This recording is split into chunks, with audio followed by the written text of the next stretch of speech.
All aboard the Sony A9 hype train. Choo choo. First wedding alert. Woo woo. Holy crap, that's annoying. You know what's more annoying though? Me mentioning that my new flash course for wedding photographers is live now. It walks you through how I use a single light at a wedding, goes through my off-camera flash methods, my on-camera flash, and direct flash. We cover all of the gear that I personally use, and also there's a way to get it for a lot less money than you see on the price tag right here, but only until the end of the month. Back to the camera. I think the initial wow global shutter hype has subsided. I do think that global shutter is an important advancement in consumer mirrorless cameras, but I'm not going to be buying this camera just because of that. Should mention that this camera is on loan from Sony. I have to send it back. Sadly, I do not get to keep it. If you're not sure what global shutter is, that's totally fine, and I'm not going to tell you, not ever. Okay, I'll tell you right now.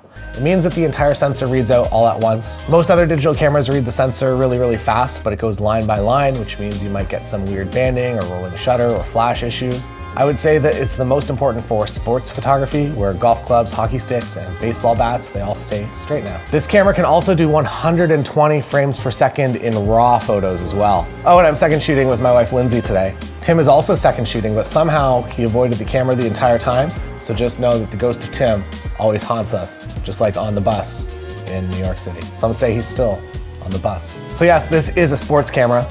Do you need this camera for weddings? No. But it sure is nice. Here are some of the benefits for us wedding folk. You're shooting this camera on electronic shutter all the time, which means this camera can operate as normal when shooting completely silent. You can also add a shutter sound, a little MP3 that plays off through the onboard speaker if you want, but you also don't have to do that because it's a little bit weird. I wish you could put your own sounds in there. Maybe future firmware, Sony, please. I need to add a dog bark. It's also blackout free, which means you see everything, which makes this camera really, really nice to use, to be honest. It's 24.6 megapixels, which is great for weddings. It's a stack sensor, and we're gonna talk a little bit more about that at the end because there is one small negative that comes with such a fast readout stack sensor. But the positives, the autofocus, as you'd expect, is incredible, but it has been on pretty much every Sony camera for a while now. The IBIS is also pretty good overall. And if you're a hybrid wedding photo video shooter, you also have access to dynamic active stabilization, which is what I use for all of my handheld videos, and it feels very nice. And I guess also speaking to hybrid shooters, you also get 4K 60 with no crop. You also get 4K 120 as no crop as well if you want it. But the 4K 60 no crop is what makes this camera a little bit more ideal for hybrid photo video creators on wedding days. There is another downside though. It's the cost. You're paying for features you don't use, like the 120 frames per second RAW shooting, that isn't really required on wedding days. I actually leave my A9 Mark III on single shot mode, and I just hit the shutter button every time I want a picture. One word of warning, caution, mystery ghost Tim still on the bus. Without the physical shutter and the feedback of actually making a thing make a movement, you have a tendency to overshoot in every scene, so you're gonna have to work on that yourself. It's not something I can help you with, unfortunately, except for telling you to shoot a little bit less.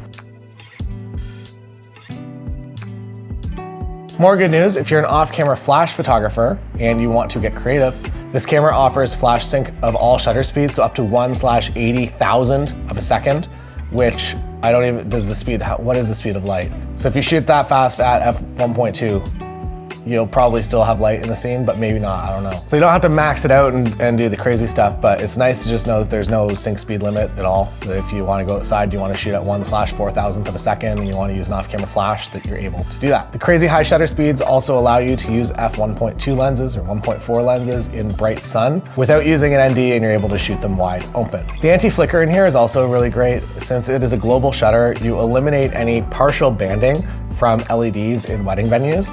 This is usually the most annoying when trying to go ambient at receptions. That said, you still have to abide by the laws of physics, so if the LED lights are refreshing at 50 or 60 hertz, you still have to have the appropriate shutter speed for the scene. You can't just shoot at 1/4000th of a second and hope that all the lights will be on. But individual lights will either be completely off or completely on, so you're not gonna get half the frame just as you see on the screen right here. I don't know, it's a bad example, but you get it. For video, you also get all the new features like focus breathing compensation, S-Cinetone, and everything else that you'd expect. And it also comes with the best flip screen in the entire universe.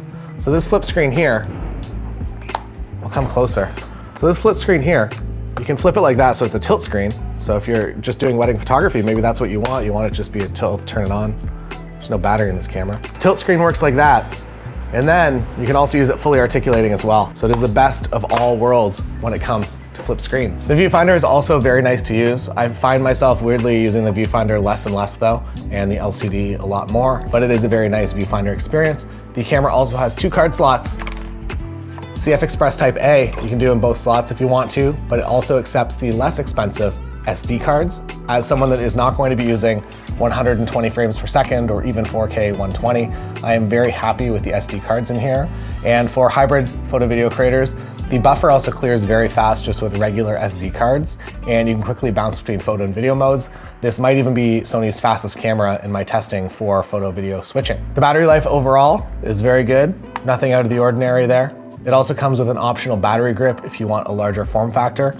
To speak to the ergonomics of this camera, actually, the ergonomics of this body on its own are actually really, really nice. And I would say they're by far the best of any Sony body right now. My wife Lindsay held it and she said that there's actually space in here for her lady nails, which is nice. So a deeper grip, and it just feels really, really nice and ergonomic. There's also a sensor protector that when you power off, the protector will be down and no dust will get onto your camera when you're changing lenses at your super high-end, expensive luxury destination weddings out on a windy beach. It also comes with the new menu system, or it's not new now, but it's a big upgrade from the old-timey Sony menus. Now there is one downside to this camera, and I'm sure you already know about it.